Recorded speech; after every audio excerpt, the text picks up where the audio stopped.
Chapter 11. Point of No Return. A 3D banner stretched colorfully across the length and breadth of the school that overlooks the stage at the main hall of Stardom Schools.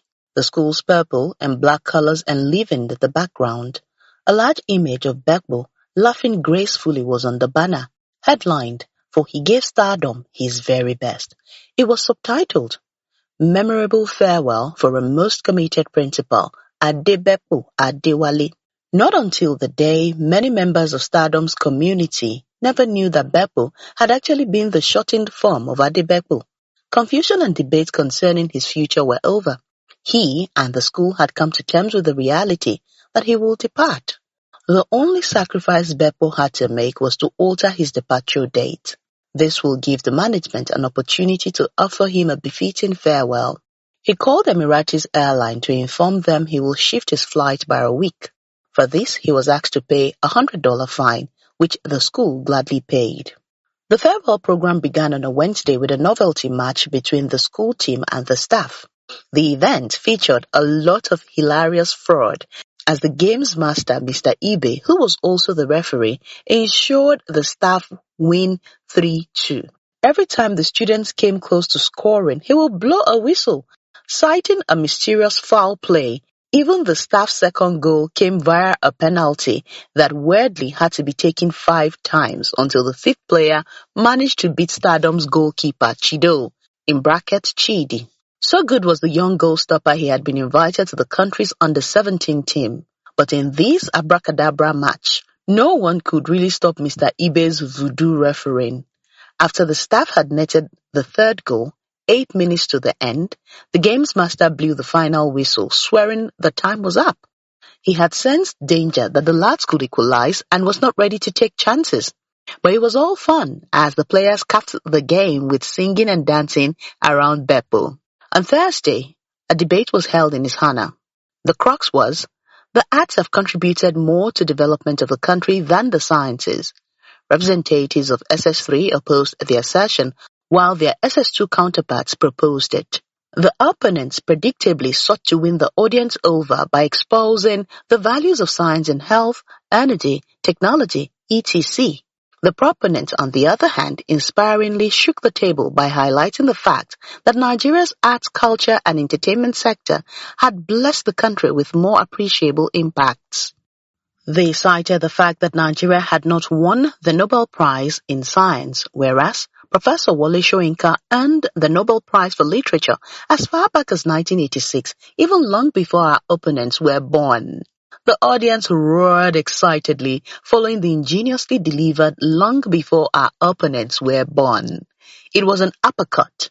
Bepo was glad that Miriam, the lead debater for the arts, smartly landed the jab, which underlined the importance of modest humor in debating. He always stressed this as one of the techniques to be deployed at speaking competitions. The arts advocates also noted the role Nollywood had played in Nigeria's gross domestic product, diplomacy, and recreation. They even argued that music was at the time the nation's biggest export. At the end, SS3 was adjudged the winner. Nevertheless, Bepo felt fulfilled at the brilliance, initiative, and candour displayed by the students. He saw this as the fruit of a seed he had sown. He always believed the Yoruba proverb, "Onirese ò fi gbá mọ, èyí tó fi sílẹ̀ kò lè parun." That is, even if the Onirese, the master carver, eventually bows out of the trade, the carvings he has bequeathed to the world will live on. From 1 p.m. to 3 p.m. every Friday, Stardom had social-cultural activities. That was why the school easily and predictably dedicated the program to the grand finale of the Bepo send-off. The choral group opened the floor with an inspirational performance. It was followed by comedy skits by the drama club, which principally imitated Bepo. Humorously, the comedians aped the way he often spoke on the assembly ground, with his trademark "other things being equal." By the way, and if you say education is too expensive, try. He always allowed the students to complete the popular saying by chanting, "Try ignorance." Of course, they also did not forget the quote-unquote principal pronunciation. Bepo might just have realized for the first time that he actually loved putting his left hand in his pocket while speaking. Most revealing, perhaps, he discovered he could get naughty while reprimanding any teacher who failed to be punctual in class. An imaginary encounter the skipmaker staged also indicated he was not immune to hot temper, especially when a teacher became lackadaisical. The last main offering of the day was a string of dances by the drama club. These included the bata, atilogu, koroso, and kenu dances. The Yoruba bata involved mathematical movement of the arms, shoulders, and legs fired by the bata drum. Because the instrument was not available, the students improvised with the djembe. The Igbo atilogu dances dazzled the crowd with spirited body movement and acrobatics. Koroso, one of the popular Hausa dances, featured the performers wearing identical outfits and moving their bodies simultaneously. Bepo was delighted at the richness of Nigerians' arts and culture. He worried that he could miss these in faraway UK. Then, the last dance came. It was the canoe dance of the Badagry people, which showcases the performers as travelers in a canoe, floating on a river. Bepo recalled how 3 years earlier he had invited a professional dancer from the national troupe to teach the students the unique movement. That was after an October show he led them to see at the National Theatre in Lagos. There, the troupe performed the dance alongside other varieties from parts of the country. Even as he was leaving, Bepo was happy the dance had come to stay at Stardom schools. He became more emotional when the dance transported him to Badagry, where he vividly pictured slaves and their agonies.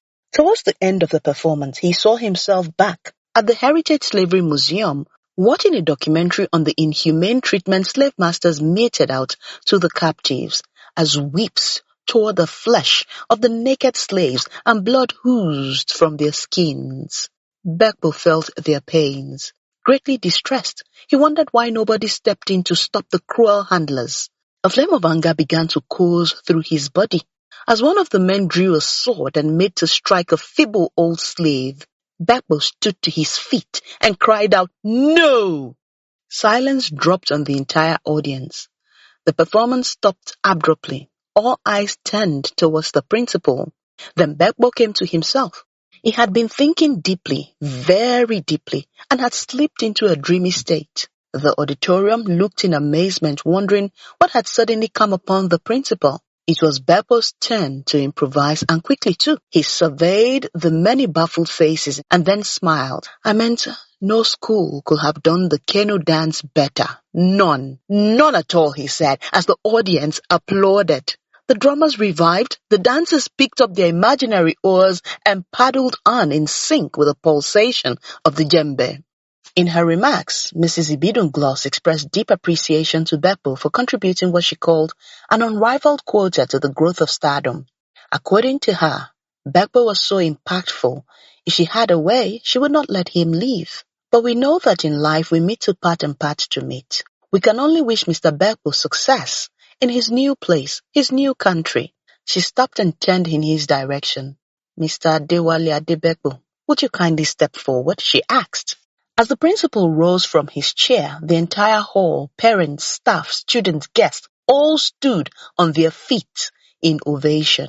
Mr. Bepo raised both arms high and waved at them in appreciation. He felt humbled. He walked steadily to the podium and stood at arm's length from the MD, who had also joined in the applause. "Thank you very much. Thank you. Thank you," the MD said, as the cheers and whistling quietened gradually. Then she continued, "Perhaps I need to state this. I am not the one who employed Mr. Bepo. My late father, Chief David Aje, did. He was the one Bepo met 24 years ago when he first came to this school. Unlike many others who faced our interview panels, Bepo only had an encounter with Dad. That first day, he had submitted his application letter to my father. They had a chat after Dad had looked through his curriculum vitae and certificate. Dad became stuck with him. It was a day, early September of the year. The arrangement they had was that he would resume on September 14 as the school returned from its long end-of-session vacation. There was a vacancy for English, so we expected that Bepo would resume the first day of the session, but he never did, neither the day after, nor the third day, Till the end of the week, we were worried and suggested inviting others who had applied or had been interviewed. Although Dad was quite concerned that Bepo's assigned classes, SS1 to 3, will miss out on precious study hours, he insisted we wait a little longer.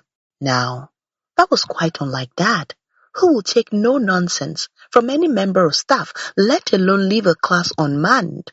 But there stood Father, making a case for a bloody absentee employee. There is an essential teacher in the guy, Dad kept telling us. To cut a long story short, Bepo arrived 8 days behind schedule.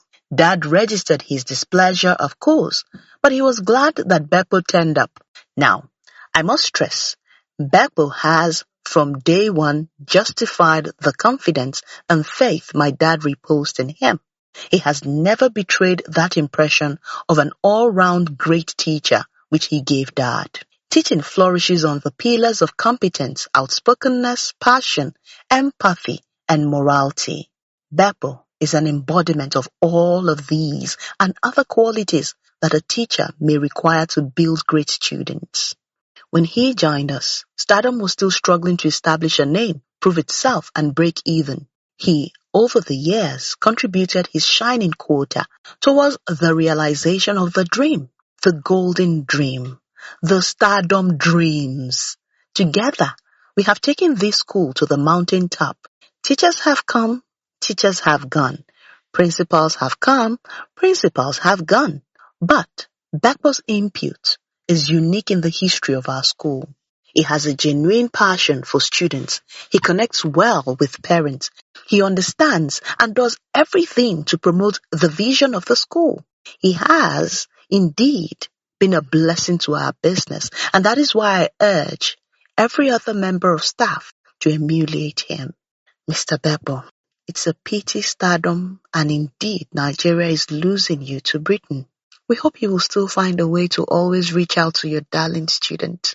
As you and I discussed during our meeting on Tuesday, please find a way to get your school in London to collaborate with us.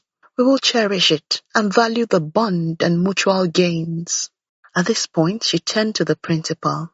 I'd like to present to you this little token from Stardom. We will not gift you a car or some electronic gadget because you are no longer in Nigeria to use such. Where you are going is the heaven and haven of good things. Hoping this will not propel some other people to want to run away, the MD added, purposely prompting laughter. Here is an envelope for you.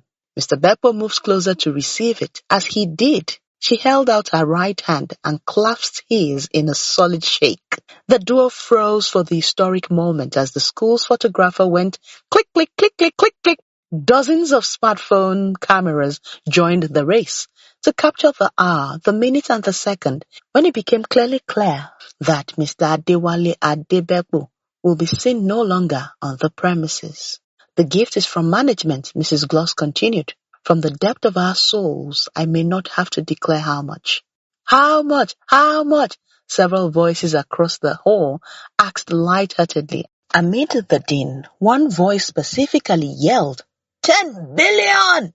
Not a few people thought it sounded outdoish. The MD laughed off the inquiry and continued, but I can assure you that you don't need to go to any bank or malam to change the money. It's not in naira. How much? Tell us how much? Questioning voices persisted. Well, I should admit that it is also not less than $10,000, the highest Stardom has ever presented to any disengaging member of staff. The audience greeted the disclosure with another ovation. Thank you, the MD said, as she steals the hall. But meanwhile, it is a check, a domiciliary check, not cash, not raw dollars, as you can see how flat the envelope is. She explained as she stepped aside and offered the podium to Mr. Bepo. It was time for the celebrator to speak. The hall again erupted in applause. The principal took hold of the microphone. He adjusted it from Mrs. Gloss' 4 feet 9 inches position and brought it to par with his 6 feet 2 inches world. Thank you, everybody, he said, as he waited for the roar to subside. At moments like this, words fail to express sincere debts of appreciation. On behalf of my family and my. The principal pushed aside the microphone and buried his head on the podium. He had begun sobbing audibly too. Not many were surprised. 24 years after he first walked into the school premises, what had become home to him. Only few people really expected a tear-free parting. Let's give a round of applause to Mr. Adewale. The MD intervened. Our beloved principal is overcome with emotion. We quite understand that, she added. It was the moment of truth. From pockets and handbags, handkerchiefs of all shades, white, blue, green, red, yellow, brown, appeared as members of Stardom family dabbed their eyes. Thanks for watching. If you want to see more videos like this, be sure to subscribe to my channel.